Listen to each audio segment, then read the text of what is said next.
Okay, we're just about to go live here with Jim Nichols, and this is Carrie Cassidy from Project Camelot.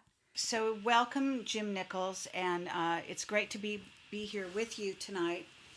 This is a fascinating topic, and I'm sure you have all kinds of stuff to share with us. I've made a poster for the event, and part of the poster is actually your painting here in the background, which is worth noting, and an excellent painting it is. Jim is an artist. For those of you that don't know that, and so I just want to draw your attention to that. Now, he has a very interesting background, and what I'm going to try to do, see if I can grab it here. Basically, he's an artist, a researcher, and an author, as well as a filmmaker. You've put together a number of documentaries on the web, haven't you, Jim? Yes.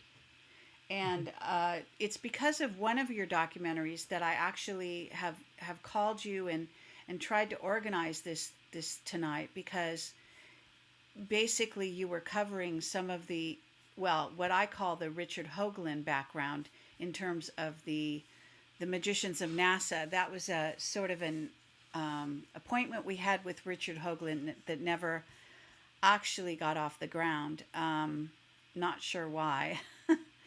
and he's been invited actually to join us tonight, but was not available. So maybe we can get to this place at some point in the future and try to get him involved, because it's a very fascinating discussion, needless to say, when somebody gets into the what some might call the occult history of NASA, and so that's what we're going to be talking about with Jim tonight. But before we do that, what I wanted to do was just run through your bio quickly. I hate having to do my own bio. Okay. But yeah, I've been kicking around the UFO research field since 1980, and oh golly, and I got connected with it through UFO researcher, the late Wendell Stevens, because I was doing UFO art for him.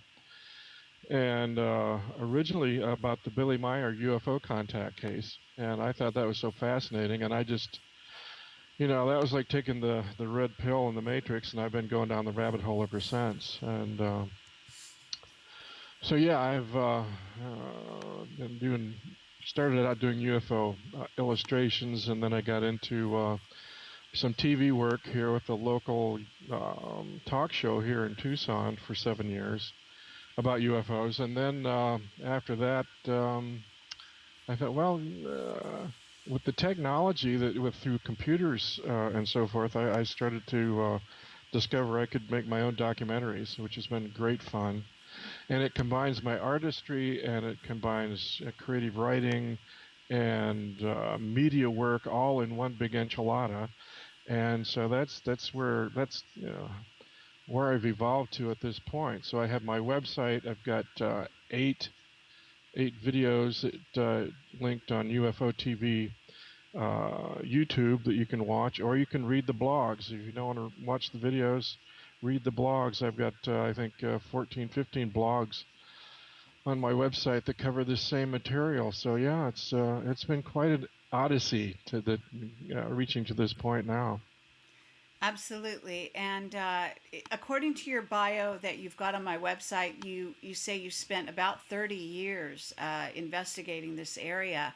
So you're pretty knowledgeable at this point, I would say. Yes.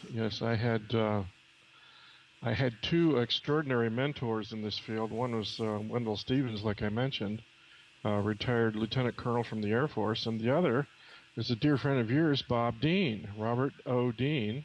Yes.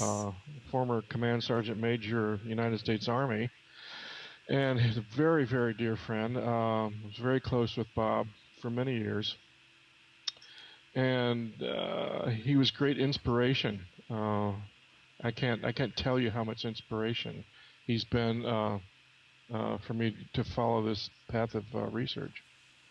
Absolutely. Well, yes, he's a lovely man, and he's getting up in age. I'm afraid that that we don't get to be in contact with him as much as we used to, simply because of his health issues.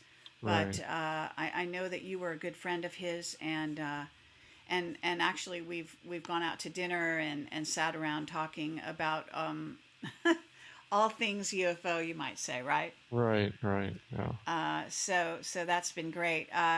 Well, at this moment, what I'd like to do is move over to the actual topic and talk about sort of an introduction to the topic, that what you would say, and I think that your video, I do want to say that your video, I think, is a great introduction to this topic. So we can, it is linked. I think I put a number of links at the bottom of your bio on my website, so people can find that on the front page of Camelot. But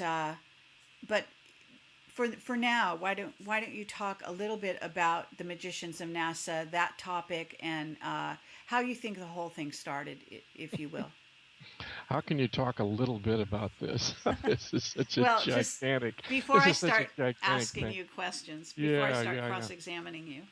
Okay, well, I invite your listeners and your viewers to go to my website and look at it's called the Aeon of Horus, the Occult History of NASA. And you can either read the blog or you can watch the video that I produced. And, wow. Uh, I, I, I have been in, like I said, I've been involved in UFO research for 30 years, and it's only within the last year and a half that I stumbled onto this story. And it was actually, I saw Richard Hoagland's video that's on YouTube where he talked about this whole issue, and it was a presentation he did back in 1997, I think, when the original Pathfinder Mars mission was launched. And he talked all about the connection of NASA, National Aeronautics and Space Administration, with Aleister Crowley, famed Satanist, and Jack Parsons. John Parsons, who was the co-founder of JPL, Jet Propulsion Laboratory in Pasadena. And I thought, what in the world? How can there be a connection with Aleister Crowley, Jack Parsons, and NASA? I mean, this is just so bizarre and so far out. And but I have to hand it to Richard Hoagland, and both he and his co-author Mike Barra of Dark Mission, where they go into great detail about this connection. And this is really going down the rabbit hole, because you start to look at not just NASA, not just the space missions, but the whole issue of ufology and its connection with the occult and demonology, and it gets right down to exactly what is the very fabric of reality that we experience here. So it's like this is this is a gigantic topic. So what I did with the Aeon Horus and my blog and the video is kind of give you a thumbnail Disneyland version overview of what this story is really about. And but like I said, it's a gigantic story. Well, wouldn't you say that to some degree it starts with Project Paperclip? Well, okay. To some degree, yes. Yeah, I Because mean, we're talking about obviously the occult was going on before NASA was created, but you've got to, right. for our purposes, we're starting with NASA, so we have to start at the beginning points of when NASA was being created and formulated as an organization. It's a little known fact that NASA is actually a defense organization. In other words, it was planetary defense. It was always planned to be that, and many people don't know that about it.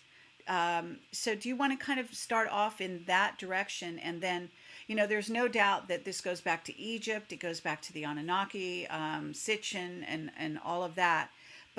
But for our purposes, at least to begin, can we start with Paperclip and how that became NASA, ultimately those scientists went in many directions, but certainly the creation of NASA involved a number of paperclip scientists. Well, primarily Werner von Braun uh, and his his extraordinary research into rocket design for the Third Reich and World War II. And what's interesting is how that whole project just got grafted onto the American Defense Department. We always think, well, it's just Werner von Braun himself, but it was not. It was Werner von Braun and hundreds of technicians who were designing V-2 rockets for the Nazis during World War II just packed up lock, stock, and barrel and came to work for the United States Defense Department, or more specifically, in the early years, the United States Army. The United States Army, the military, desperately wanted to get their hands on the V-2 rocket projects. And Werner von Braun desperately wanted to build big enough rockets so he could hurl them into space. That was his great ambition. So it was a match made in heaven in that sense. But it also included, and this is very interesting, where you get into the Nazi secret society, the Nazi SS. The SS was a secret society, exclusive secret society within the Third Reich. So it's like a breakaway civilization within the Third Reich. So it's like most people think, well, Nazis, Third Reich, it's all one thing, when in fact it's really not. It's much more complicated than that. So the Nazi SS were comparable to the secret societies like the Freemasons in our own country. And if you dig into the origins of the Nazi SS and the origins of the Freemasons and so forth, and even the origins of Aleister Crowley's Black Magicians, they all have a common bond with ancient, occult, Egyptian mythologies. And they take it this is black magic stuff that they take very seriously. And it's not for the general public. So you have actually have a convergence of three secret societies that were pretty much on the same page in an occult sense at the very inception of NASA back in 1960. Right. And just for people, just let me say here that Jim does not have a camera, so if you're wondering, why we're not seeing him live, I'm afraid that he doesn't have a camera activated and ability to activate that, but we do have his picture here, and so he's part of the poster, as well as what I'm trying to do right now, which is bring him on the screen and make sure that we're actually live as a result. Yes, it's working. Okay, so there you are. So at this moment, in terms of I don't know if you knew von Karman. Were you familiar with von Karman? He doesn't play. Yeah, he's a player in this, and a serious player, but he was kind of a mentor from Caltech for Jack Parsons, as I recall. Okay. Because he was around in the early days, I believe, of NASA, and specifically of Jet Propulsion Lab, Right. possibly also Caltech. There is, okay, let me just say from my perspective, because I do have some background here. Originally, before Camelot, after I left the entertainment industry, I was actually working in communications as a contractor at JPL, which is Jet Propulsion Lab. And I was also very fascinated by the history that involved Pasadena, the occult magicians, the practicing magicians within JPL and NASA. That, of course, is never talked about. And then, the whole lineage that goes back to Jack Parsons, because even the name JPL is actually Jack Parsons Lab. It was something of a joke that they named it that, but it was all surrounding his work as a rocket scientist, Right. which I don't know if people are familiar with that, but that was part of it. And he was, in a certain sense, a protege of Aleister Crowley. And believe it or not, the also this gets into Scientology and L. Ron Hubbard, who was one. They were sort of a threesome, if you will. Jack Parsons, L. Ron Hubbard, and Aleister Crowley. They were something of. Jack Parsons tended to be more the protege of Aleister Crowley, but he also interacted with L. Ron Hubbard. It is thought that perhaps that it was the Scientologists who actually got involved in the death of Jack Parsons, but this isn't known for certain. So there were a lot of plots going on behind the scenes, and those three men were also dealing with a woman who, and I forget her name, but Marjorie Cameron. yeah, she was involved with all of them, Mm-hmm. and was supposed to be involved in this sort of what they called a great work, which is an alchemical sort of union, sexual as well, and that was supposed to generate really create a portal into another dimension, and also create a child that would then be born out of that union, so to speak. So this was supposed to be a magical act that they were involved in. All of this is written about in. I wonder if I can remember the name. Do you remember the name of the book? Something like Sex and Rockets or something. Yeah, that's it. Sex and Rockets. That's the story of Jack Parsons. Yeah, Uh-huh. I'm not sure if that's the whole title, but it's close enough. So it gets into that, but a lot of people won't realize NASA's early beginnings. So in this sense, and Werner von Braun, of course, is not necessarily sort of the angel that he is depicted as, and so do you want to talk about? Well, I guess just a minute. You worked at JPL. yes. Did they talk about Jack Parsons when you were there? No, no. But I wasn't part of the in crowd. Even at a fairly low level, you should have been aware of some of the rumors about Jack Oh, Parsons at that time. definitely. Yeah, Oh, yeah. absolutely. The rumors, and so that sort of piqued my interest at the time. I had other reasons for also. I had studied the occult, so I knew the history, and then I also connected with some people that we were trying to actually write Did you? a story about Montauk that involved, some of the history of JPL, of Jack Parsons, of Crowley, etc. Right, All of right, that right. also links up with the Montauk's experiments. Exactly. For Right. those of you that don't know Uh-huh. that, Did you know anybody at JPL who attended the Agape Lodge there in N- Pasadena, the OTO? no, I didn't. But No. but Okay. there you go. So there's that.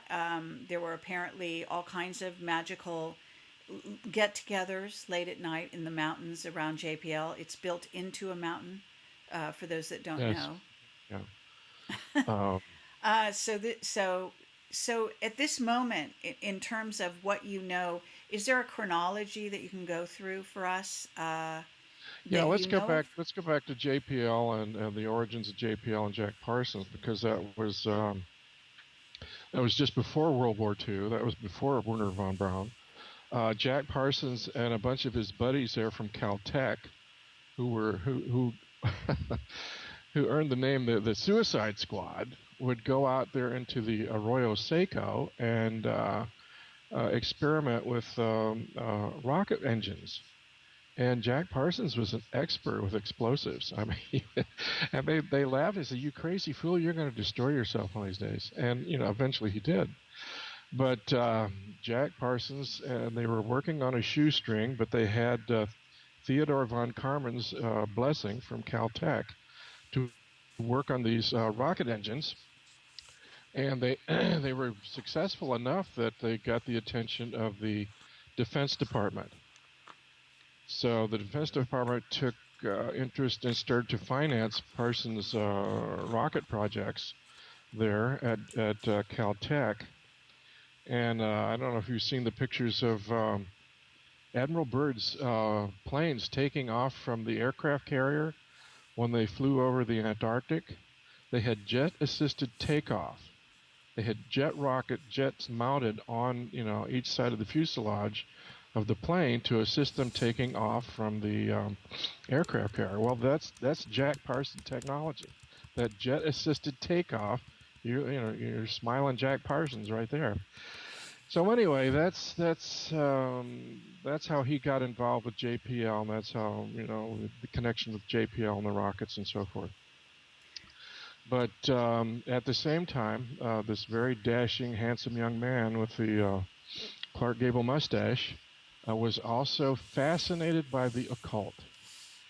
And so he was making rockets for the Defense Department, and he was also moonlighting as an occultist. And he got hung up with the Ordo Templi Orientis there in Pasadena, and he made such an impression on Aleister Crowley, who was the founder of the Ordo Templi Orientis, that they felt like Parsons was being groomed to be Aleister Crowley's successor. So it's like, wow. So you got Jet Propulsion Lab on one hand and high-octane Satanist on the other hand, and this incredible convergence. So then along comes this young man who became Jack Parsons' protege, who went by the name Freighter H for a while. And Jack Parsons was just totally knocked out over this young man's abilities.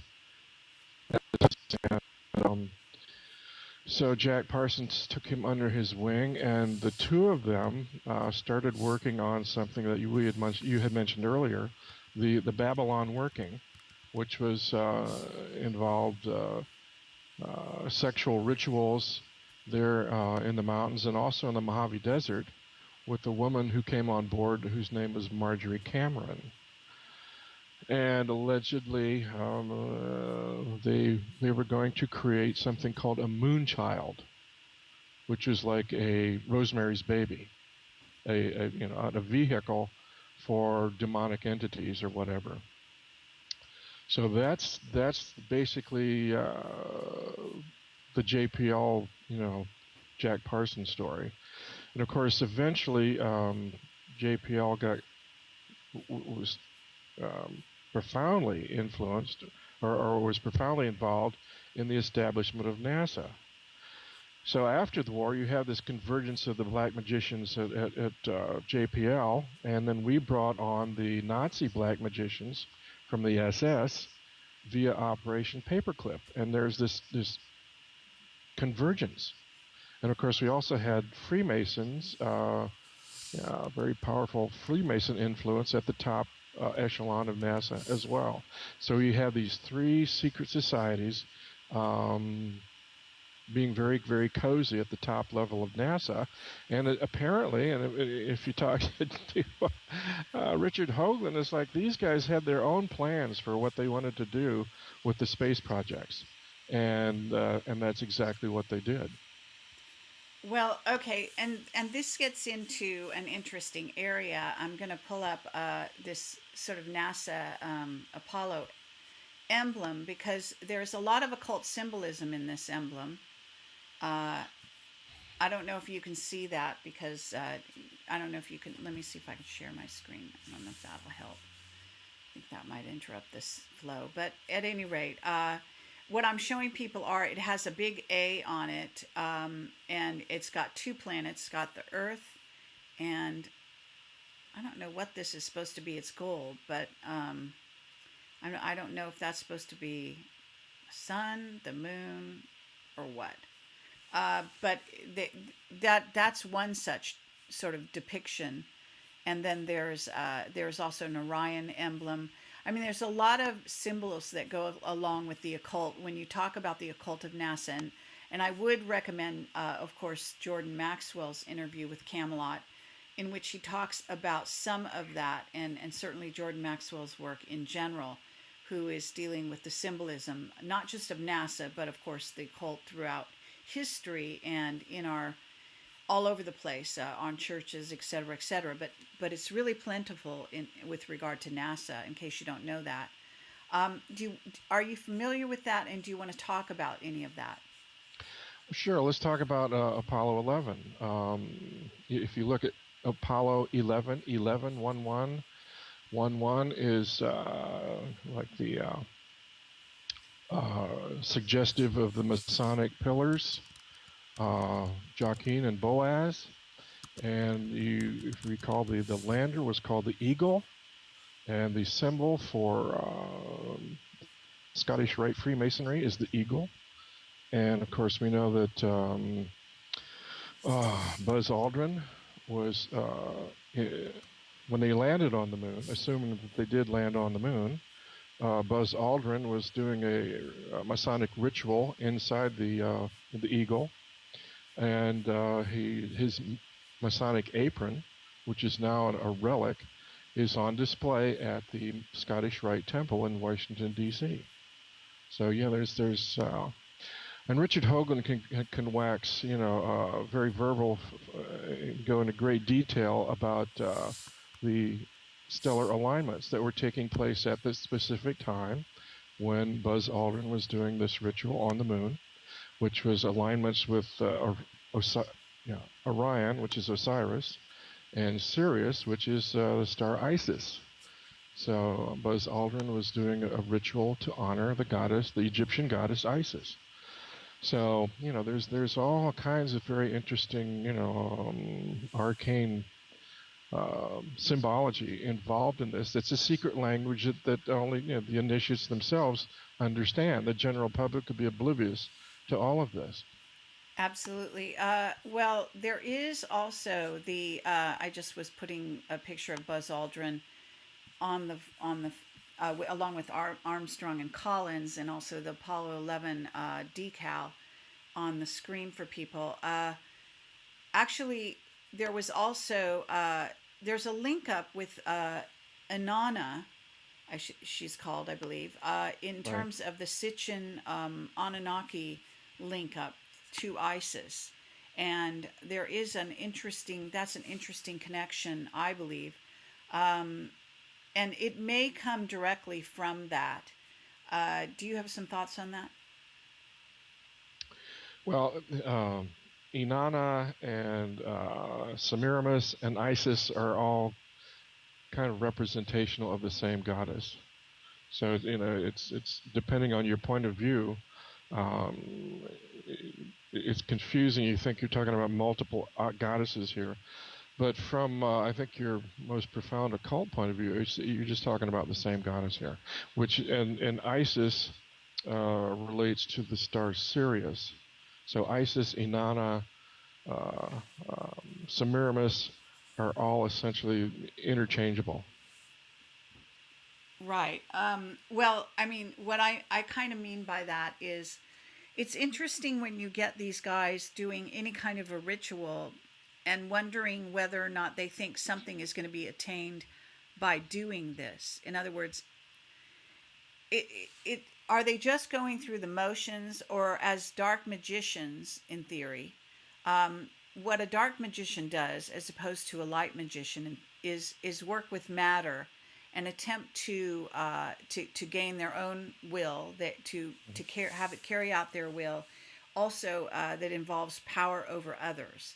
So if you buy into that, and you also notice that Buzz Aldrin, for example, is doing a ritual on the moon, and doing some kind of sort of ritual involving Isis, then the idea is that they think that that's going to attain something, that's going to substantiate something, that's a way of giving a nod in the direction of what in Camelot's sense might be considered at least one race that intends to try to rule Earth. And so you could say that they're giving a nod to their masters, not just to a particular woman, but to a whole race of beings.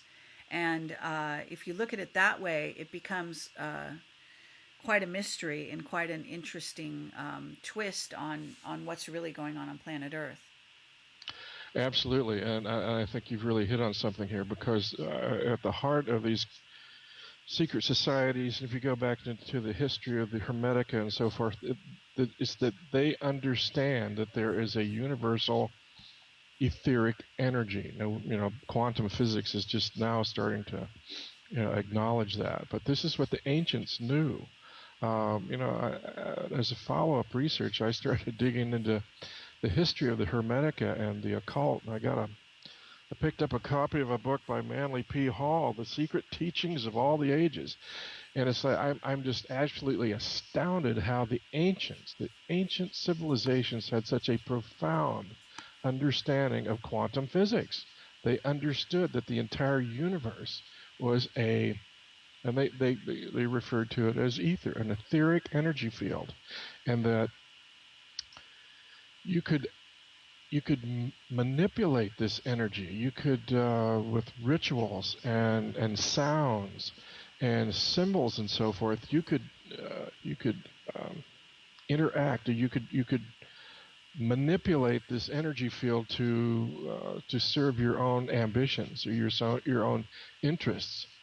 And we've in Western civilization, we've been taught that this is just nonsense, this mythology and so forth. But when you look at how much money was laid out to send rockets to the moon, and it's like, this is such a huge project.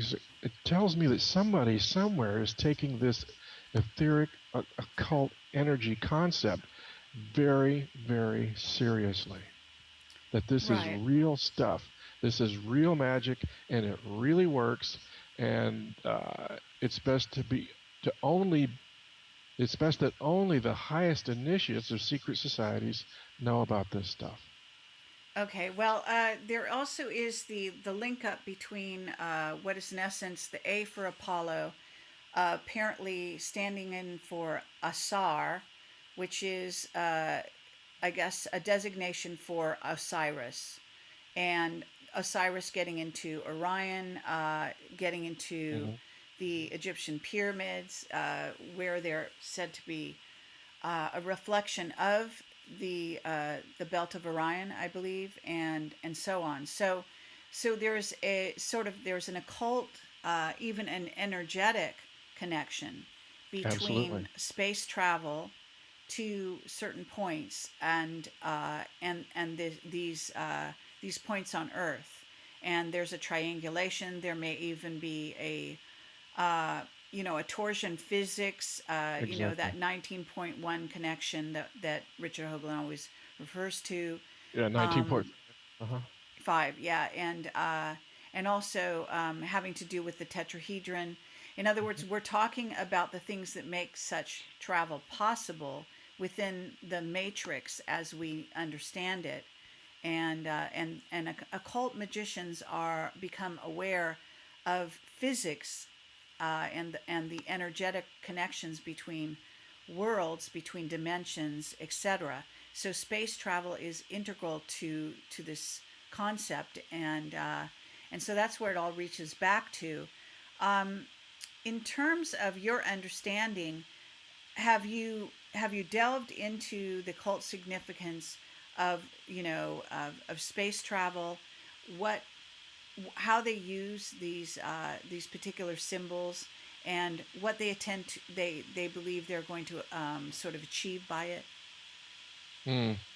That's a good question for Richard Hoagland. I wish he had. I wish we had access to him tonight, because in next year, in 2016, they have planned a robotic mission to an asteroid, and that mission is called, just right up front, right in your face, it's called Osiris Rex.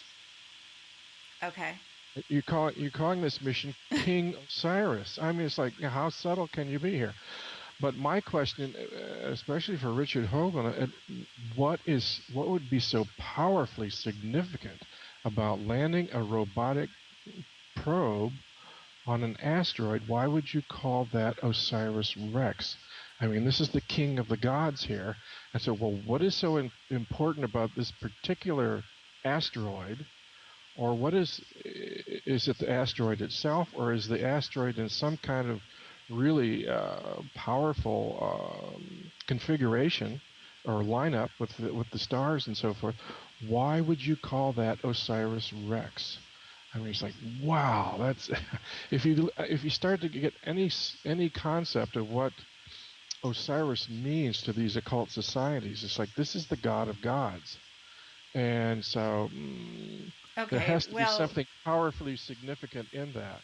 right, and it is a bit strange. I mean, what I wonder is what is the link up also with the Nazis, for example, because they're said to be, I guess, three factions that were involved in terms of when you look at NASA, what I think Richard Hoagland refers to even, and did in one of my interviews with him, one that I do recommend highly if you haven't already seen it. Uh, but the magicians, the Masons, and the Nazis, in other words, all three groups are involved in secret societies, and they're all intersecting in this one organization, which we call NASA or know of as NASA, for which Orion seems to be a primary sort of focus, or and as such, Osiris is the god that seems to supersede all others, as you're calling it, but and Isis is the goddess, but nonetheless, what is the point? I mean, in other words, are they paying homage to a ruler, or because these are not deities? Certainly, the whole idea of deities is a strange one. Now, at least one of my whistleblowers, and actually a few others, do talk about, for example, as many people will refer to the Earth, Gaia, as a being. Well, it is said that the other planets are also beings, Hmm. and that as such they must be sort of talked to as beings in and of themselves. Hmm. And so it could, what I'm just sort of extrapolating here, it could reach back to something of that nature, where we are actually drawing on that energy. People are, magicians that are in NASA that are sort of naming their vehicles, stamping their vehicles with these various symbols, etc., all Right. to pay homage to this energetic and possibly this ruling race of beings. It is what it comes across as. Now, I don't know if it's that literally or not, but it certainly leans in that direction. What would you say to that? Well, you have to ask, and I don't have an answer for this, but we can both speculate together here that the gods and goddesses of Babylon or ancient Egypt or whatever are analogs to a civilization or an alien presence or alien intervention on planet Earth that's way older, that's far older than Egypt or Babylon. And if you get into the research of Manly Hall, he talks about the Egyptians and the Babylonians were actually recreating or trying to recreate a civilization that had destroyed itself um, thousands of years before Babylon or Egypt even existed. So these are like analogs to some extraterrestrial deities or whatever that have had a profound influence on planet Earth, even before recorded history, altogether. Right. Well, possibly what one might think of as the father race. In other Right, words, the founder right, race for right. humanity, or at least one of the finding founder races for humanity. Hmm. That much seems very possible. It also sounds, at least for me, it sounds as though some of those beings are still, sort of alive, and some of them are being communicated with directly, in terms also with regard to, again, the planet themselves. In other words, the Orion constellation, a number of planetoids in that constellation, and so on. And Well, it's interesting. You mentioned Orion. Um, you think about, and you asked about the Nazis, and the Nazis were obsessed with the Aryan race. Well, is Aryan just a variation of the word Orion? Is hmm, there's the Aryans actually Orions, the parent race, that actually came here, long before Egypt and Babylon, and originally established some kind of human civilization here. That they may have genetically engineered our civilization. Right. Well, also the notion that, in other words, if you plan to go out and terraform a solar system, and stake your claim, or put your flag in the ground, it behooves you to honor the what the Native Right. Americans call the ancestors, so to speak. Yes. Hmm. So it appears that perhaps that's a kind of in sort of energetic that they're trying to placate, or pay homage to, in order to make their mission a success. Hmm. And also Yeah. to say, hello out there, we're your brothers, so don't shoot us down when we approach this planet or attempt to do some kind of landing or something. Or better yet, that they look at us. We are doing your bidding. That what we are fulfilling here was originally your bidding from centuries before, and it's like we are honoring you, and by doing this. So I think you have to factor that in also. Absolutely. So yeah, I mean, that gets into a whole nother can of worms. In terms, I mean, certainly von Braun was, at least ostensibly, of not a Nazi, I believe, and von Karman may as well have been, of German descent, certainly. And what we're looking at are other scientists as well that are part of NASA, that have always been part of NASA. Some that may still be living today, and that gets into a whole time travel issue that I've had a Mm. whistleblower talk to me about. So it kind of is very fascinating in that regard. But in terms of your own video that you put out there, because I wanted to touch on some of those topics that you cover there, can you talk about some of the things that you cover in the video, and areas of special interest to yourself? Well, okay. One of the things that I thought was fascinating was the Egyptian connection within NASA, and a gentleman by the name of Dr. Farouk El-Baz. He was taken on board. This is the man that uh, actually became one of the most powerful individuals within NASA concerning the Apollo landings. Uh, he was uh, he was an Egyptian. He came on board with Belcom, one of the subsidiaries of NASA. I think in 1967, and then he worked his way into NASA, and he became the single individual who picked out all the landing sites, who approved, had final approval on all the photography, who trained he was also a geologist, so he went out and trained the astronauts out in the field, for the kind of rugged terrain they would have to deal with on the moon. And uh, by merest coincidence, his father, Dr. Farouk El-Baz, his own father, was an expert in the ancient religions of Osiris and Isis. So it's like, you couldn't have picked a guy, more in tune with the ancient Egyptian mythologies and the occult than Dr. Farouk El-Baz. So it's like, once again, you have this absolute um, honor for the Egyptian gods here at the highest levels of NASA. Right. So I Now, thought that was quite interesting. Dr. Farouk El-Baz is, I'm actually doing a search online while we're talking about him, and I Yep. am familiar with him. I've heard references to him.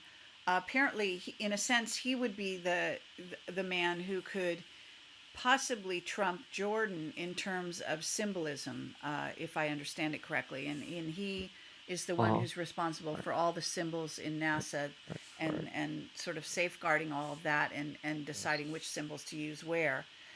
So that's an interesting connection. But on top of it, he's involved in something called the Center of Remote Sensing, I don't know if you are aware of that. He No, might I be didn't a know about very, that. I don't know if he's still alive. He was born, it says, in 1938, so that makes him quite elderly at this time, but looks like his email and everything you could want to know about him is here. Kind of an interesting, in other words, he's made a transition into the area of remote sensing, what I would call, probably in essence remote viewing, etc. Well, Um, I would say, considering Hello, who his father I'm was, he was Paperclip, probably and I wish to already welcome into you to the that from the website get-go, of the Center. and that's why he was so valuable to the three occult societies at the highest level of NASA. He would have been the go-to guy for talking to the Egyptian gods right there. Yeah. right, and then it gets into his own lineage and what is this, the symbolism of that, uh, and how that fits into the story. In terms of NASA and what goes on there, I mean, when you're dealing with the occult, you're not dealing with just one thing. So just because they use the occult, let's say in symbolism, they paint symbols, they pay homage, they do these rituals when they land somewhere, etc. It actually starts to, it's inevitable that it would pervade the agency itself, in all aspects, and that some of the top echelon would probably be, without question, people that were trained, for example, in remote viewing, that were, possibly psychics in their own right, and that they're also doing magical rituals in association with some of the work they do, because we're dealing not just with the third dimension and the material reality we recognize here, but we're also dealing with the fourth, going into the fifth. So what we're talking about is sort of dealing with entities, demons, ETs of numerous races of ETs, and you're basically having to. You're not just putting astronauts in a tin can and flying them out there. There's ample, I mean, because we're not even touching on the secret space program here, but the indications are that NASA has been, at least in the last 20, 30 years, pretty much of a Right. front organization, right? Well, I think the subtext here is that what we see on the television, Neil Armstrong stepping on the moon and so forth, that is for the public entertainment. And the subtext here is that yes, there is a secret NASA, and it's of, by, and for the secret societies themselves, and whatever they find is strictly for their own. The satisfaction of their own secret societies, I guess. But let's go back and talk a little bit more about Aleister Crowley, because he's really the linchpin to all this. Because he was the one that claimed to have made contact with extraterrestrials or extra-dimensionals way back, I think it was in 1909, when he and his wife Rose had a ritual inside the Great Pyramid. And that's what kind of kicked this whole thing off. Crowley made contact with an extra-dimensional, extraterrestrial entity called Aiwass, who dictated to Crowley the Book of the Law, which was,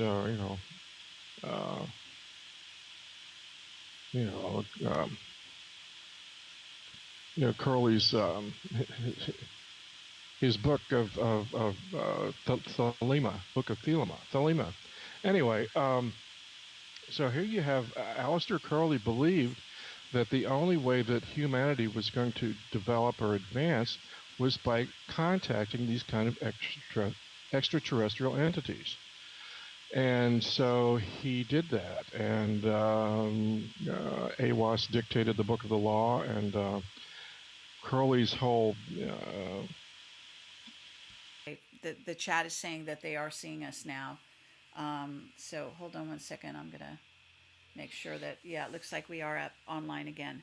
Okay, so we were just about to, I think, answer my question. So if we can just back up for 1 second.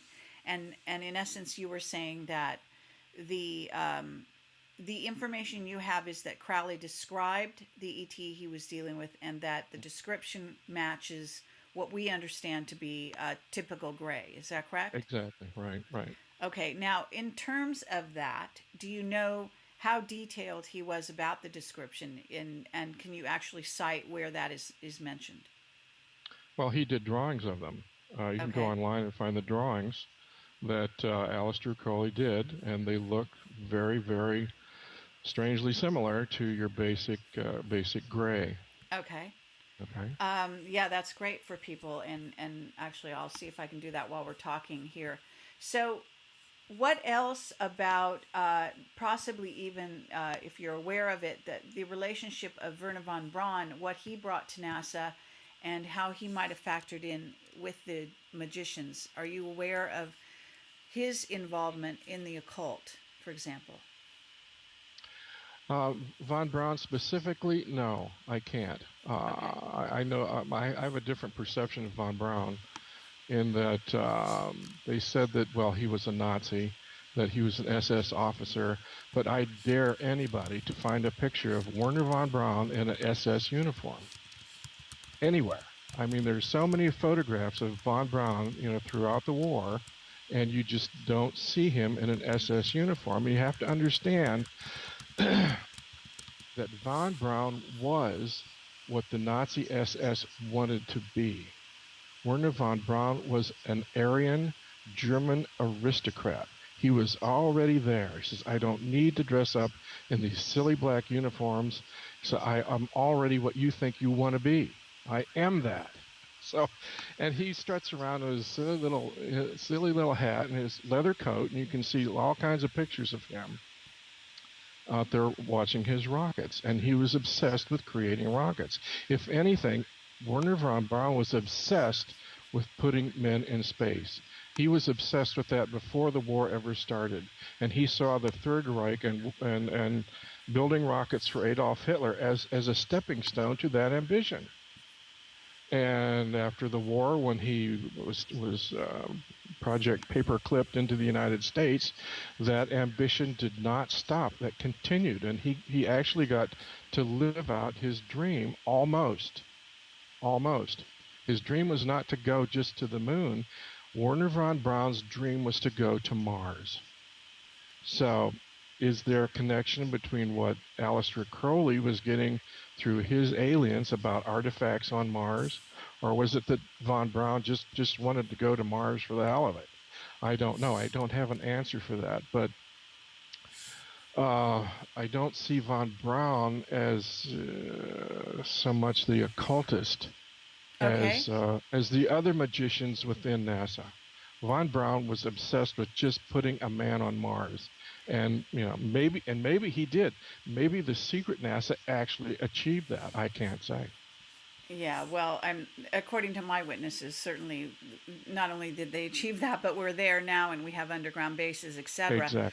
Right. Now I can say that there is this the occult connection to Mars and Yes. to the Anunnaki, and also to what actually Clark McClelland would talk about, which is the race from Aldebaran. Oh, And okay. so it's often said that the Nazis were helped by a race of beings from Aldebaran. And I'm sure you're familiar with that history. Absolutely. And but again, the race from Aldebaran, these are humanoid, sort of Nordic looking, your typical Hmm. Nazi type. At least Right. that's how they're depicted. And so his drive to go to Mars may have been linked to being involved or interested in the Anunnaki roots of humanity, and our relationship, a la Sitchin, if you will. Right. Right.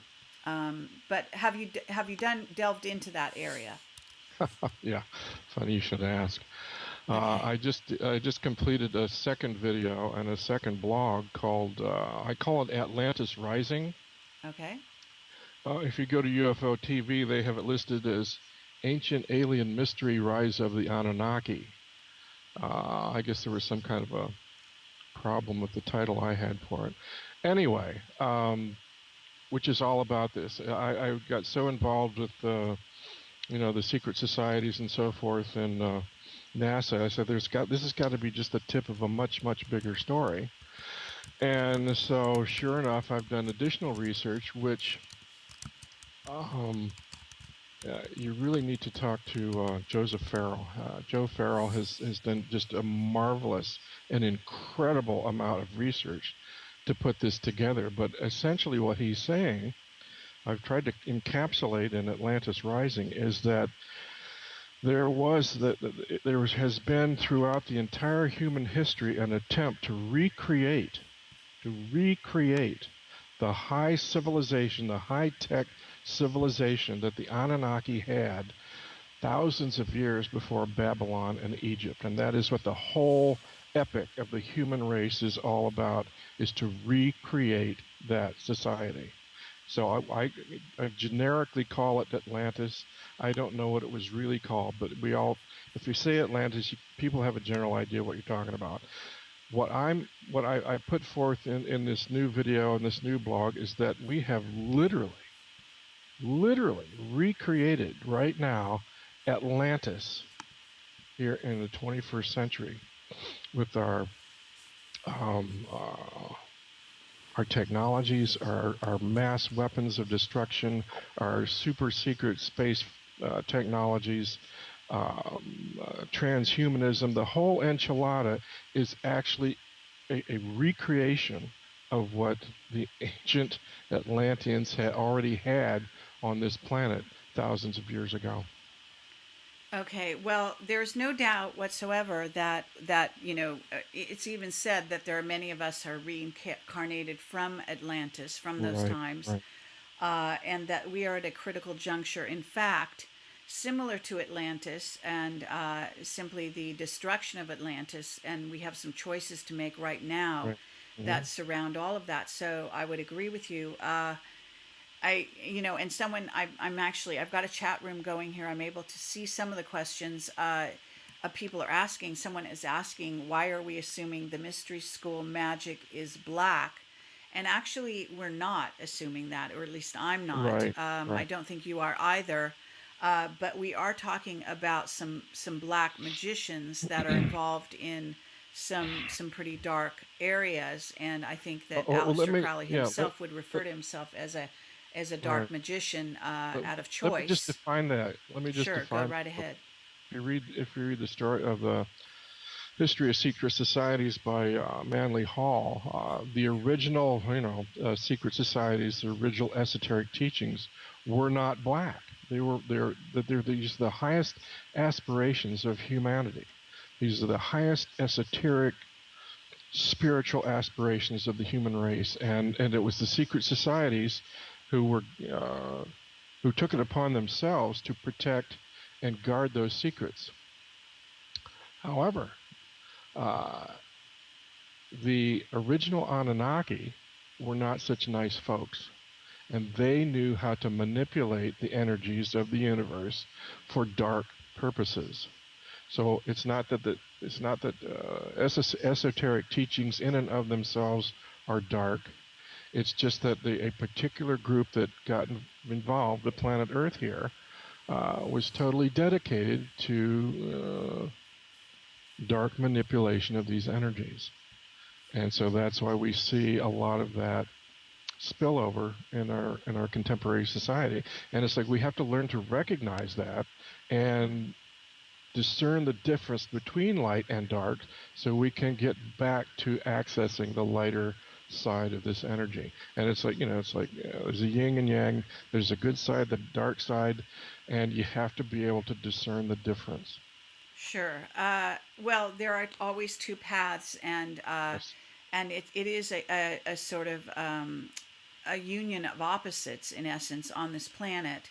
And we do have black magicians and we do have white magicians, just like we have dark witches and white witches.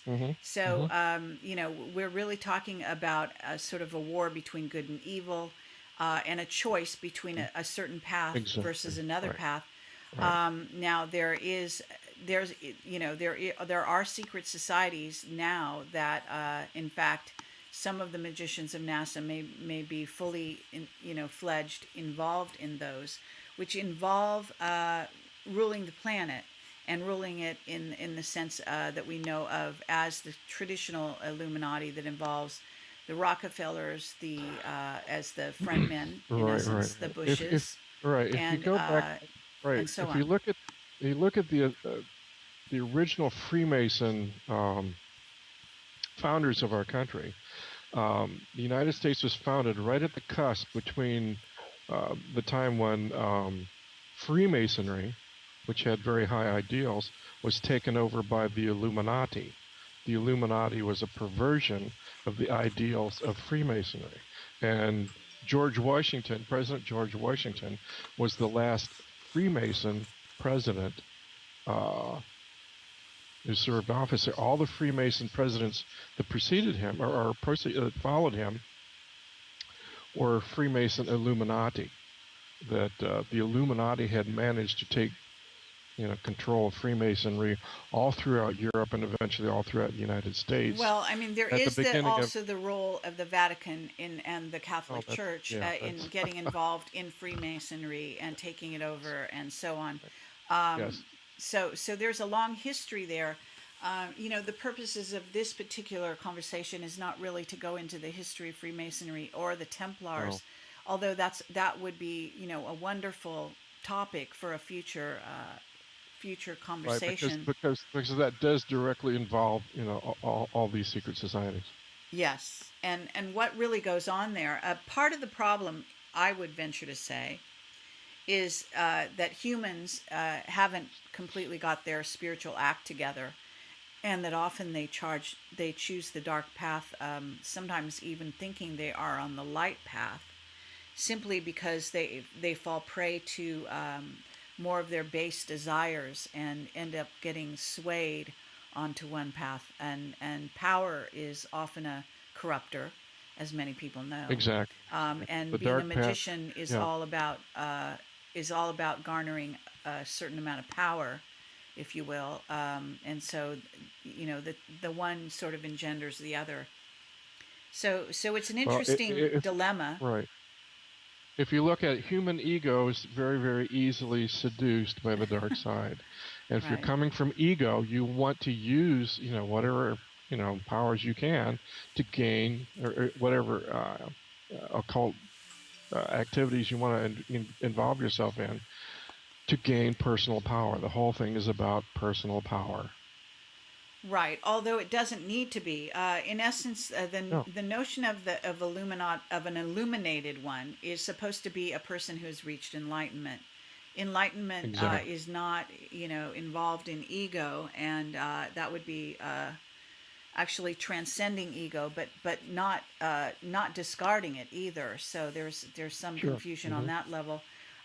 You know, there we have actually been going for about an hour and a half now, and so I know, it's we schedule a certain time. We've got about a half hour to go, and we could answer some questions here from the chat if you'd like to. Jim, it's up to you. I can go back through and see what kind of questions were typed there. I can also ask the people that are here participating to put things in caps if you want a question answered by Jim. And is that all right if I start going down that list, or do you have anything you want to add to this overall sort of discussion about the magicians of NASA? One thing I could say Well, is we're yeah. not naming names right here, but I can assume that some of the top leadership, even to this day, is heavily involved in this in being magicians, right? I would not be surprised. Okay. So is there I, any I, I, last things you'd like to add about this before we go to the questions? yeah. One last thing. One last thought about the Nazis in Germany. You're aware of the Ahnenerbe Society that was formed Yes. during World War II, the Ahnenerbe, which was was funded by the Third Reich. It was an organization designed to study metaphysics for the purpose of gaining power. And if you want to really give yourself, it really gives you an idea of what the the flavor of what the Nazis within NASA were likely all about was a combination of technology and black magic. They wanted to use everything at their disposal, be it black magic or sophisticated super rocket technology. The Nazis wanted to use anything at their disposal to gain absolute power. And you think about Operation Paperclip, and you say that mentality was grafted on to the American Defense Department, that we will use the occult, we will use technology, we will use whatever it takes to gain absolute power. Well, I would even extend that because it involves the secret space program and what their purpose is Absolutely. in going out into outer space. And one of the things that they decided was that they have a perspective that involves rule or be ruled. And so clearly Mm-hmm. they decided they wanted to be the ones who were in control and ruling. So they're Right. all about sort of developing themselves in every way, and that involves creating what is in essence a humanity 3.0 with super Right. soldier capability, as well as the bells and whistles that are involved in technology, superior technology, being able to stand up to any ET race, to go out and in essence, if we desire to take over planets on behalf of our race, whatever race they think they are part of, and that Well, gets as into a whole right, discussion in and of itself, that's a because whole it's other. not all humans. Okay.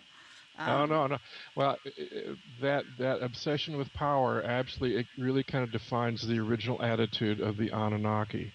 And in my Atlantis Rising video, it puts forth the theory that the Anunnaki were in fact are not indigenous to this planet, that they were marooned here, that they crashed and burned here, and they have been quarantined here ever since that original colony existed.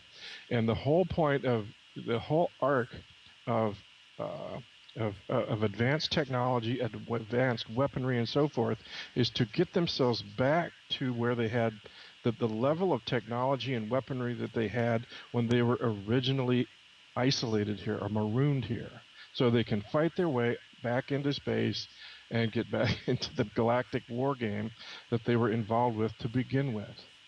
And so what you're saying is about rule or be ruled, that sounds exactly like the mentality of the original Anunnaki that came here. okay. Now, thank you for that. Let's see. We've got some people who are asking questions. I'm going to just grab a few here if I can. If I can. Uh, what do you have to say about the developing discrimination between light and dark? It's always been, there's Mm, always been, I'm sure this is a strange kind of wording of a question, but uh, I'm not sure what they mean there. I would assume, I mean, light and dark have always been at war with each other. That's the nature of the union of opposites. And there is a purpose behind it.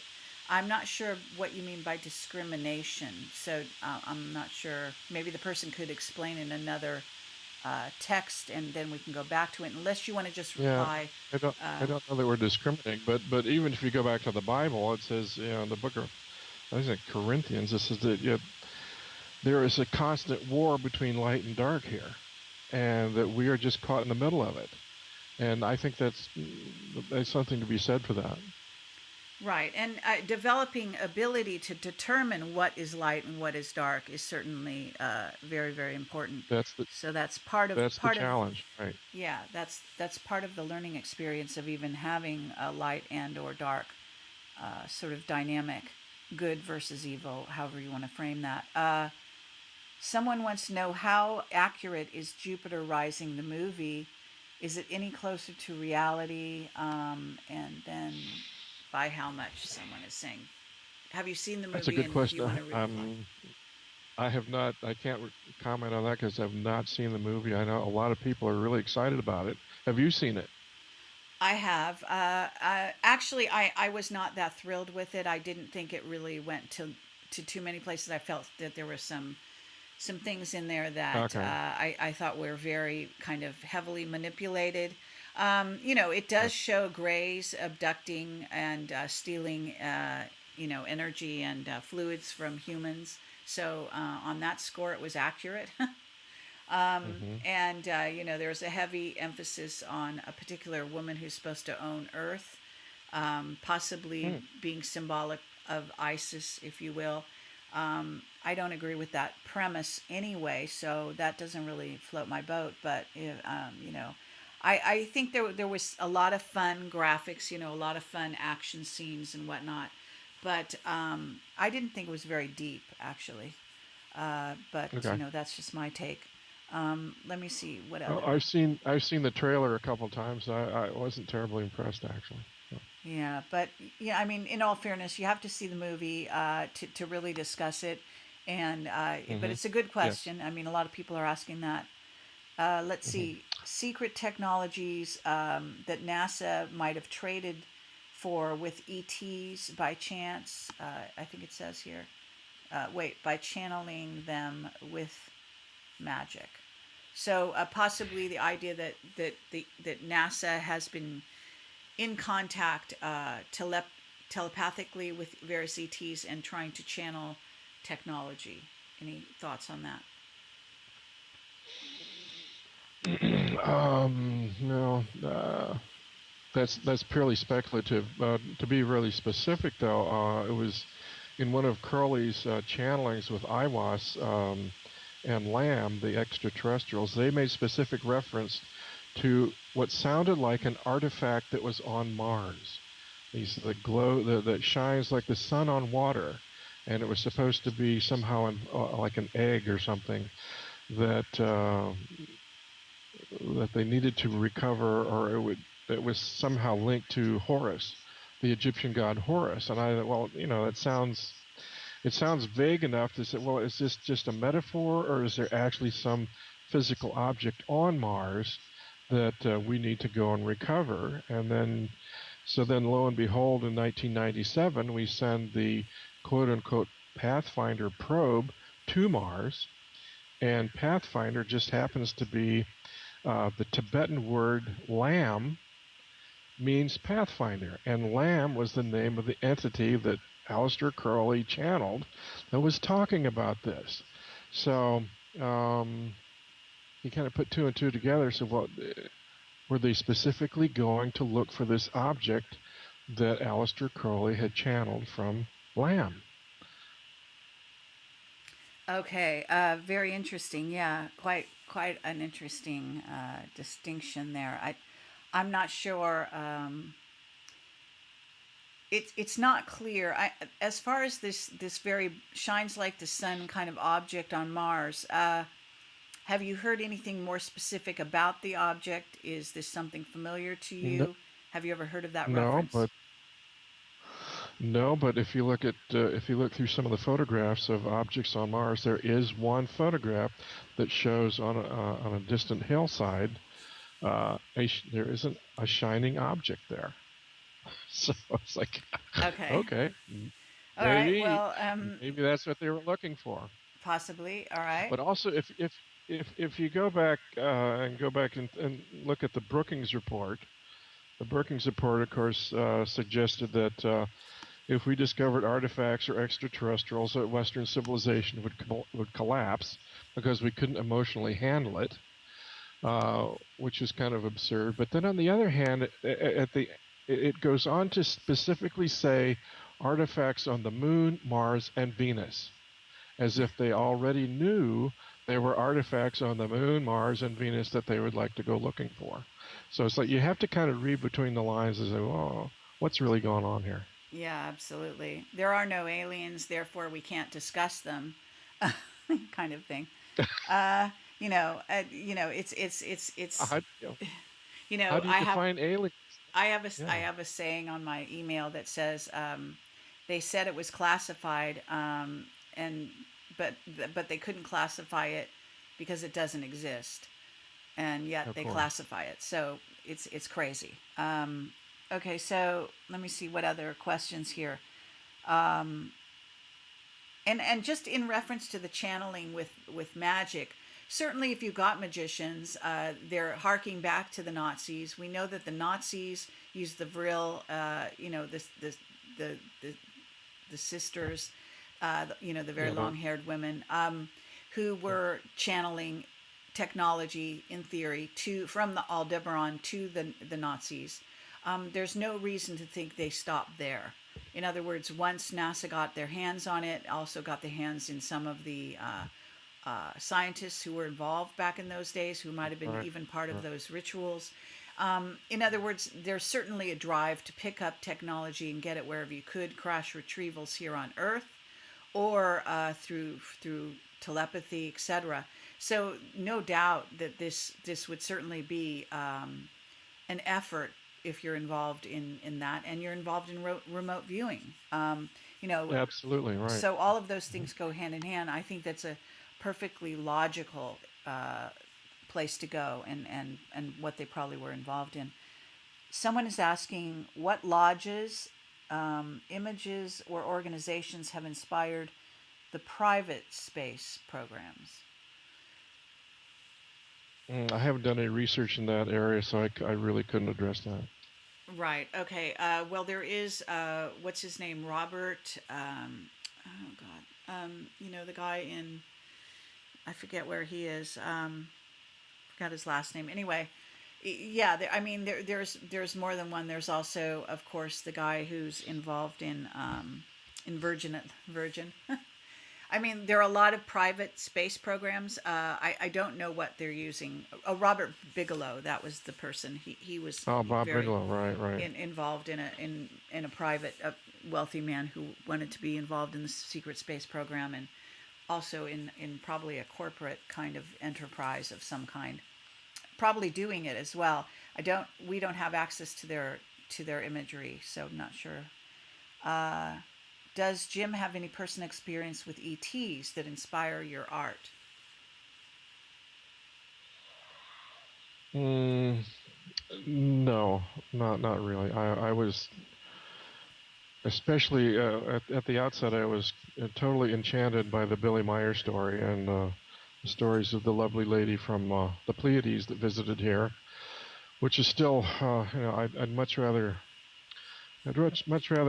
investigate Pleiadians who seem to be, you know, much more friendly than these other aliens, the gray aliens or the extraterrestrials or the demons.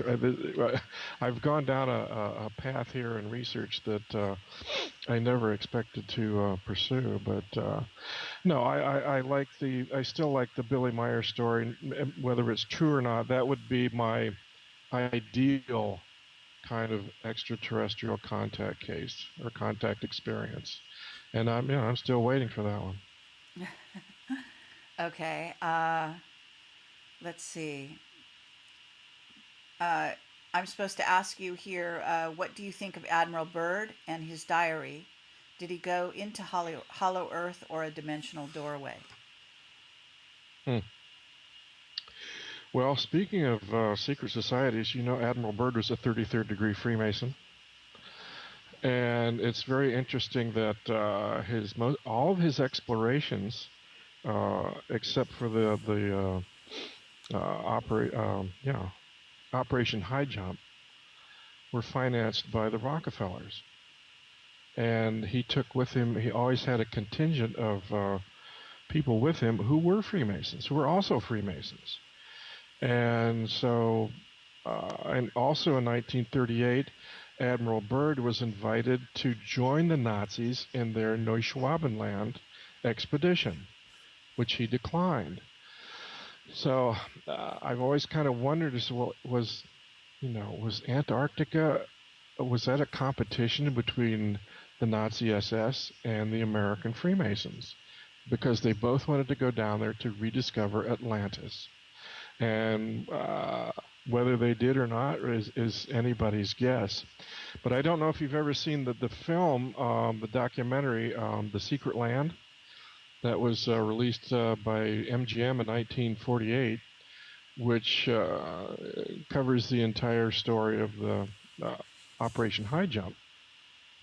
And in that documentary, there is absolutely no mention whatsoever of Nazis down there, or that Admiral Byrd, had contact with inner Earth beings. However, in Admiral Byrd's diary, he says that on his last flight over the pole, he was abducted for 3 hours by Nordic-looking entities from the inner Earth or the Hollow Earth who spoke German. Now, if you watch the movie, The Secret Land, on his last flight, he was delayed for 3 hours due to engine trouble. So what actually happened is anybody's guess, but I know that all of Byrd's records since 1947 have been classified. Okay, very good. So basically, that's a movie called The Secret Land, 1948, and that's Admiral Byrd. So if people want to look that up, sounds like well worth the time. It's without the Nazis, it's still an extraordinary video. It was a harrowing experience to go to the South Pole. Okay, let's see. How do you tell the difference between light and dark? Someone wants to know.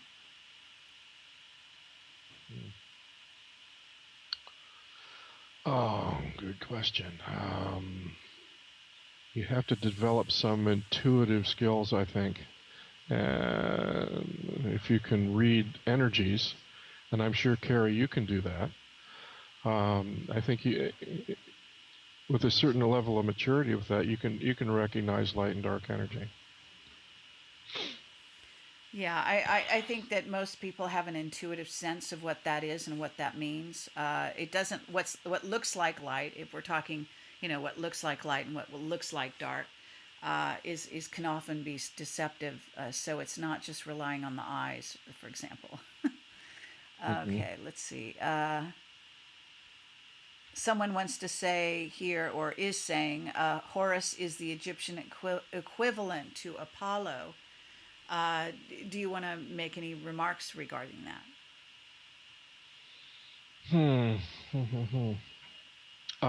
No, I have not researched that. But Horus is the child of Isis and Osiris.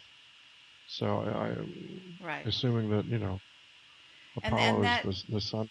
That there may be a correlation between Apollo and Horus, indeed. And that for that I think we need we need Jordan Maxwell or Richard Hoagland to really say the symbolism.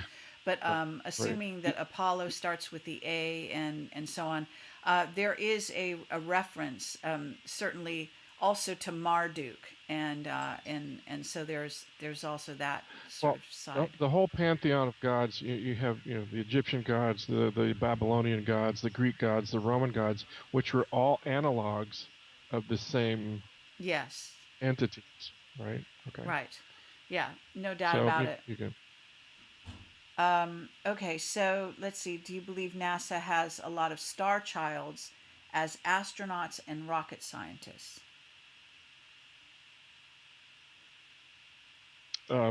Could very well be. Yeah, I mean, again, that would be conjecture, but it makes logical sense if you want to call star childs. I mean, we're all star childs, so I have to take issue with that particular phrase. But I appreciate if what someone is trying to refer to is somebody who is recently come onto the planet, a younger person, because you can obviously only be an astronaut candidate if you're young. Under a certain age, then I guess that's what they're referring to. But as such, in other words, it just depends what generation you're kind of talking about. I'm sure that the astronauts of the past thought they were star children as well. Well, you could ask yourself too. It says, one of the profiling of astronauts or potential astronauts, do they look for individuals that have particular, psychic skills, who might be good remote viewers? Getting back to the Anna Nerba Society of the Nazi SS, they were profiling individuals within Germany for those specific skills, and that they wanted to find people who were like the ladies of the Vril. They wanted to find people who had who were gifted at remote viewing. So I would think, if those particular skills are valued by NASA and the astronaut training organization, that yeah, you could. I could certainly see that would be an asset for an astronaut to have. No doubt about it. And in fact, well, there's documented evidence that the secret space program recruits the best and the brightest among in all aspects of the military, all aspects of the secret space program, not just astronauts. So they're going to be Right. looking. I mean, Right. that is a common component and a skill set that is also involved in many of the scientists, engineers, super soldiers, etc. that I've interviewed. All of them have Exactly. skills high would score high in those areas. So I think And that those are also they the know skills that. that would be right. Those are also the skills that would be valuable for higher ranks of secret societies. Sure. I mean, it kind of goes without saying. And these Right. are skills that are in sort of native to humans, even though we don't necessarily always acknowledge that. So, for what it's worth, uh, someone wants you to elaborate on the Palladians. Not sure. That's fairly general. In what sense? You know, Yeah, yeah. It's a bit too general. Because we have limited time here. Let me see. you know, It, the person you should ask that is Simon Parks. I really I loved your interview with Simon Parks, and I hope you get him on again very soon. But he seemed to be very knowledgeable about the Pleiadians, and one of the myths he kind of exploded is that they were all about peace and love. And he says, no, the Pleiadians are very skilled warriors. And as I understand it, they have been, in conflict or battling with the reptilians and so forth, for centuries. So it's like, yeah, that's like light and love. But on the other hand, it's like I think they could handle themselves pretty well in a fight.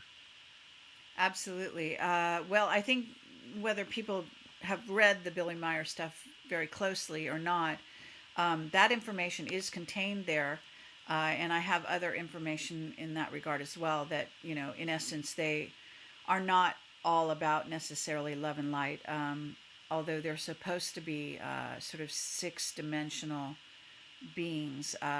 But in essence, so are we. And it just depends which part of your being you're sort of actualizing at any given time, and and so on. So it's kind of complex. But let's see. Somebody else wants to know where Ra sits in the hierarchy.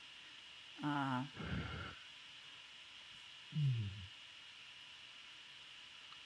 Ra is the sun god. Ra is, he's right up there. I don't know if Ra is analog to Osiris or not. That kind of caught me uh, well, unaware on that. Ra is a particular entity that would be a step down from certainly Osiris, but was also. I mean, it's too complex.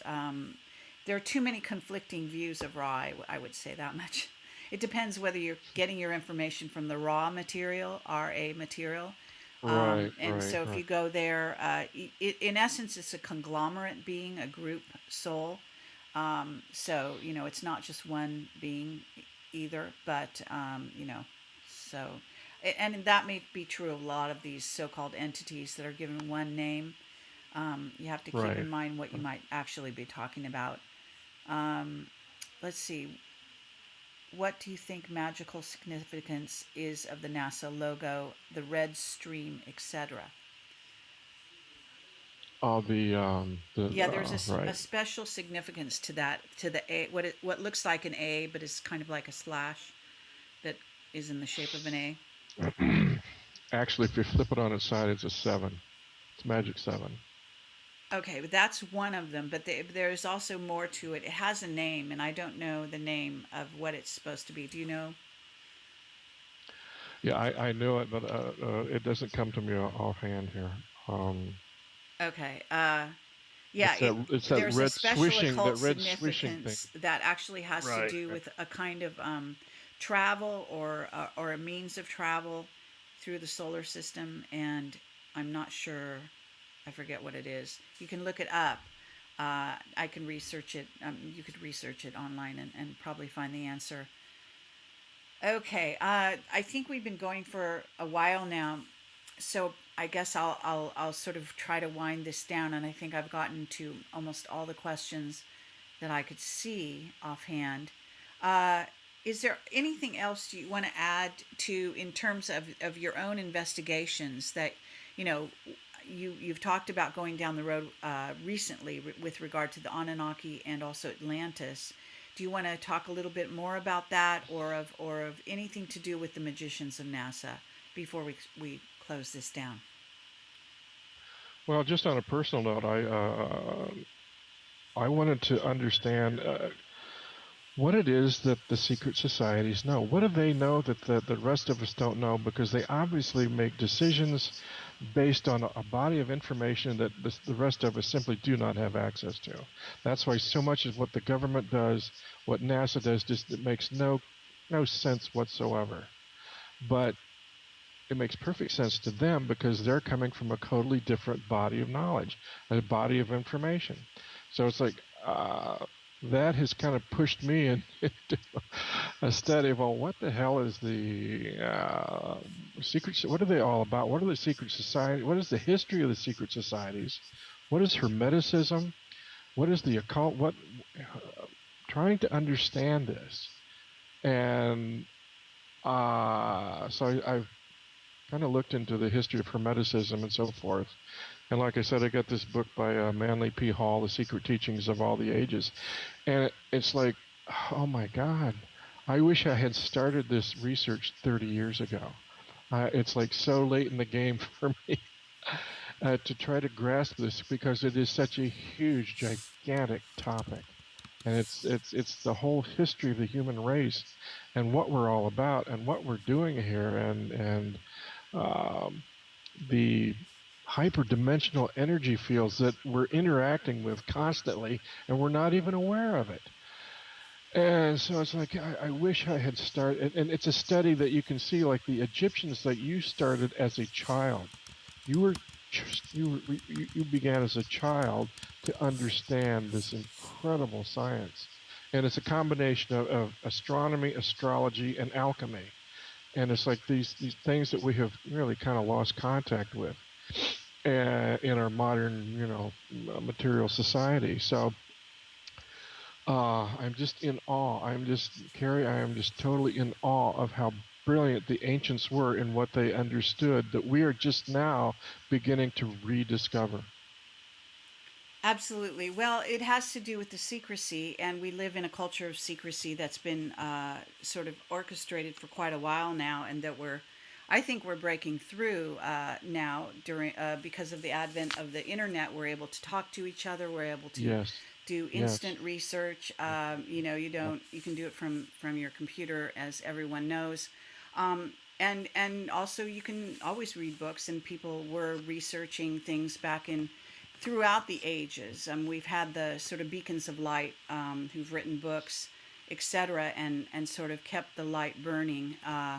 But I do think we're at a time when people are really coming on board in droves and starting to recognize this fabulous knowledge, and that it shouldn't be hidden, and that it needs to be out among the people. So, thank you for working in that regard, Jim. And it's lovely to have you Oh, on the show. thank you so And much. thank you everyone for listening. Thank you for all the good questions in the chat. Let's see where things go. They're obviously going to get your links that we all put on your bio. That's on my website. So again, go to projectcamelot.org or projectcamelotportal.com. They go to the same place. Click on Jim Nichols. This interview will go onto YouTube tomorrow sometime, if all things go as planned, and be accessible there indefinitely.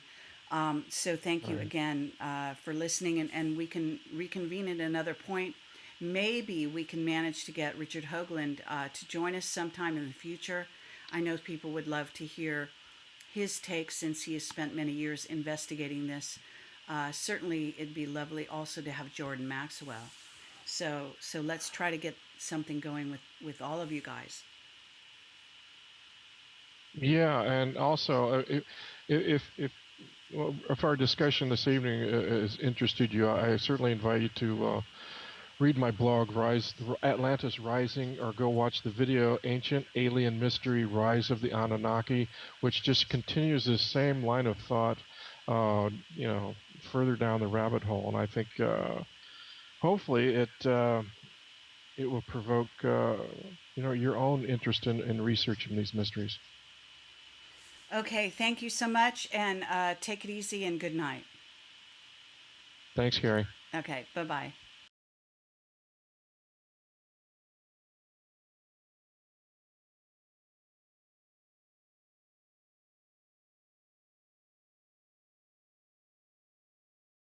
A secret society, exclusive secret society within the Third Reich. So it's like a breakaway civilization within the Third Reich. So it's like most people think, well, you know, Nazis, Third Reich, it's all one thing. When in fact it's really not. It's much more complicated than that. So the Nazi SS were comparable to the secret societies like the Freemasons in our own country. And if you dig into the origins of the Nazi SS and the origins of the Freemasons and so forth, and even the origins of Aleister Crowley's black magicians, they all have a common bond with ancient occult Egyptian mythologies. And they take it this is black magic stuff that they take very seriously. And it's not for the general public. So you have actually have a convergence of three secret societies that were pretty much on the same page in an occult sense at the very you know, inception of NASA back in 1960. Right, and just for people, just let me say here that Jim does not have a camera, so if you're wondering, you know, why we're not seeing him live, I'm afraid that that he doesn't have a camera activated and ability to activate that, but we do have his picture here, and so he's part of the poster as well as what I'm trying to do right now, which is bring him on the screen and make sure that we're actually live as a result. Yes, it's working. Okay, so there you are. So at this moment, in terms of I don't know if you knew von Karman. Were you familiar with von Karman? He doesn't play. Yeah, he's a player in this, and a serious player, but he was kind of a mentor from Caltech for Jack Parsons, as I recall. Okay. Because but he was around in the early days, I believe, of NASA and specifically of Jet Propulsion Lab, Right. possibly also Caltech. There is, okay, let me just say from my perspective, because I do have some background here. Originally, before Camelot, after I left the entertainment industry, I was actually working in communications as a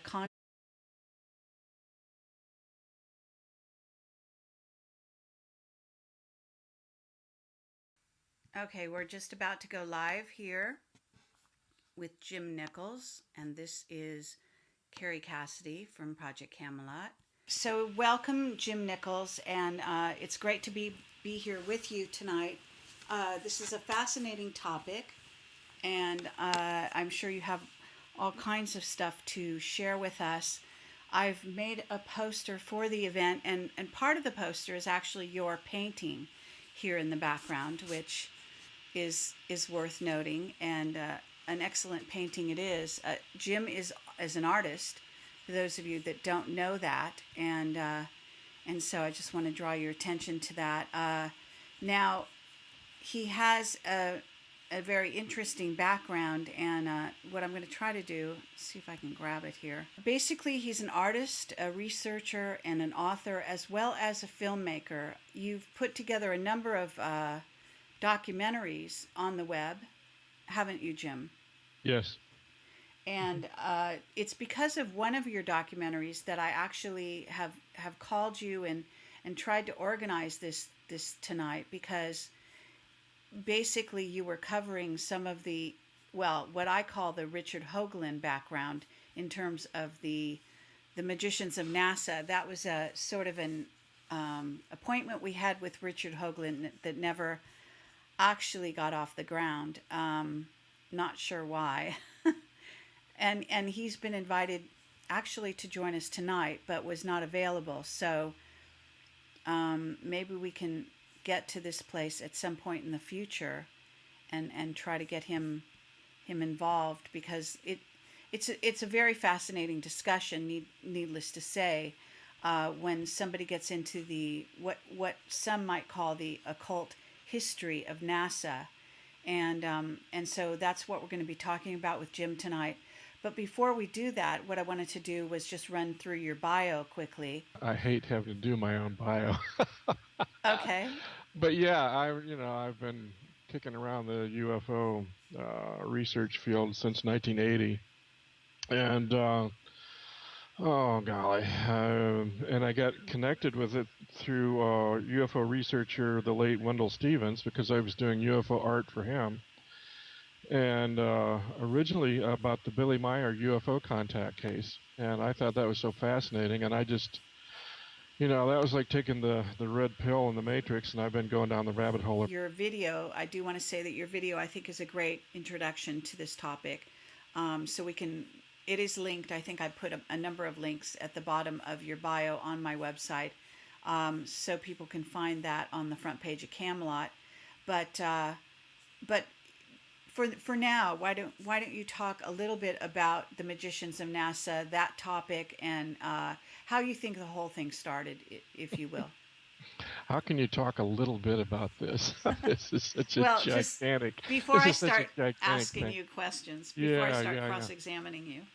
Okay, well, I invite your listeners and your viewers to go to my website and look at it's called the Aeon of Horus, the Occult History of NASA. And you can either read the blog or you can watch the video that I produced. And, wow. I have been in, like I said, I've been involved in UFO research for 30 years, and it's only within the last year and a half that I stumbled onto this story. And it was actually, I saw Richard Hoagland's video that's on YouTube, where he talked about this whole issue, and it was a presentation he did back in 1997, I think, when the original Pathfinder Mars mission was launched.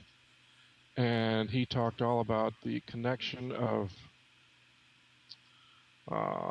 NASA, National Aeronautics and Space Administration, with Aleister Crowley, famed Satanist, and Jack Parsons.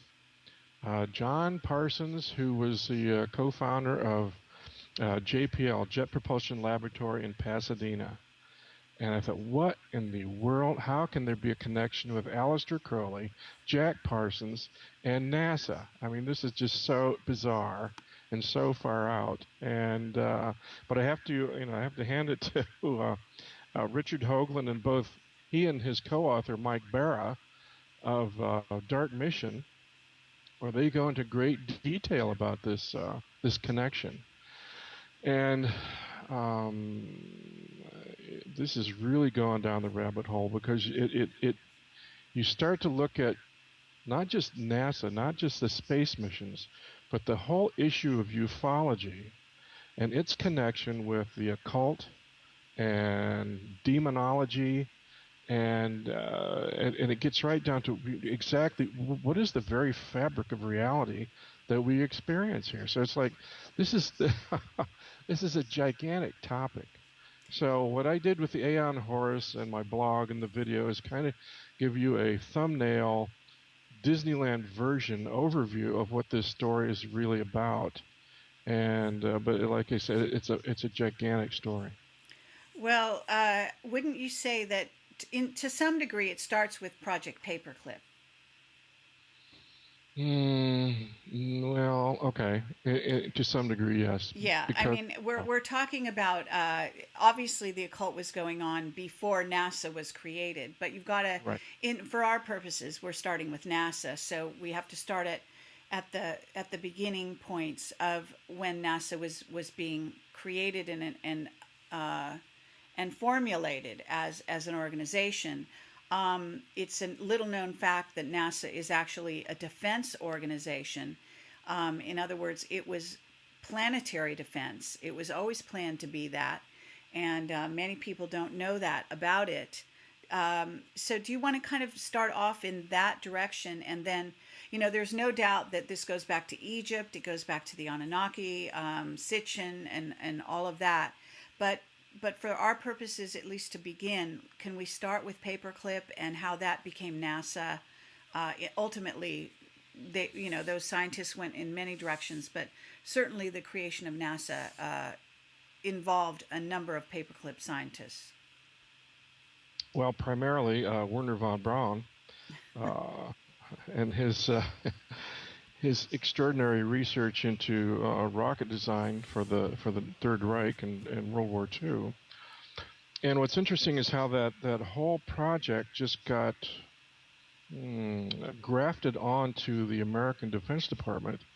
We always think, well, it's just Werner von Braun himself, but it was not. It was Werner von Braun and hundreds of technicians who were designing V-2 rockets for the Nazis during World War II just packed up lock, stock, and barrel and came to work for the United States Defense Department, or more specifically, in the early years, the United States Army. The United States Army, the military, desperately wanted to get their hands on the V-2 rocket projects. And Werner von Braun desperately wanted to build big enough rockets so he could hurl them into space. That was his great ambition. So it was a match made in heaven in that sense. But it also included, and this is very interesting, where you get into the Nazi secret society, the Nazi SS. The SS was the percents, and so yeah, I've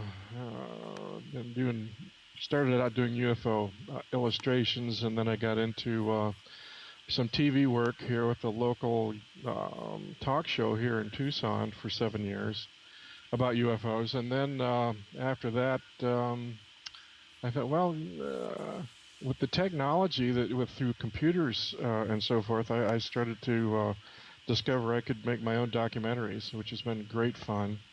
And it combines my artistry, and it combines creative writing and media work all in one big enchilada. And so that's where I've evolved to at this point. So I have my website. I've got eight videos that linked on UFO TV YouTube that you can watch, or you can read the blogs. If you don't want to watch the videos, read the blogs. I've got I think 14, 15 blogs on my website that cover this same material. So yeah, it's been quite an odyssey to reaching to this point now. Absolutely. And according to your bio that you've got on my website, you say you spent about 30 years investigating this area. So you're pretty knowledgeable at this point, I would say. Yes. I had two extraordinary mentors in this field. One was Wendell Stevens, like I mentioned, retired lieutenant colonel from the Air Force, and the other is a dear friend of yours, Bob Dean, Robert O. Dean. Yes. Former Command Sergeant Major, United States Army. And he's a very, very dear friend. Was very close with Bob for many years. And he was great inspiration. I can't tell you how much inspiration he's been for me to follow this path of research. Absolutely. Well, yes, he's a lovely man, and he's getting up in age. I'm afraid that that we don't get to be in contact with him as much as we used to, simply because of his health issues. But Right. I know that you were a good friend of his, and actually we've gone out to dinner and sat around talking about all things UFO, you might say, right? Right. Right. Yeah. So that's been great. Well, at this moment, what I'd like to do is move over to the actual topic and talk about sort of an introduction to the topic, that what you would say, and I think that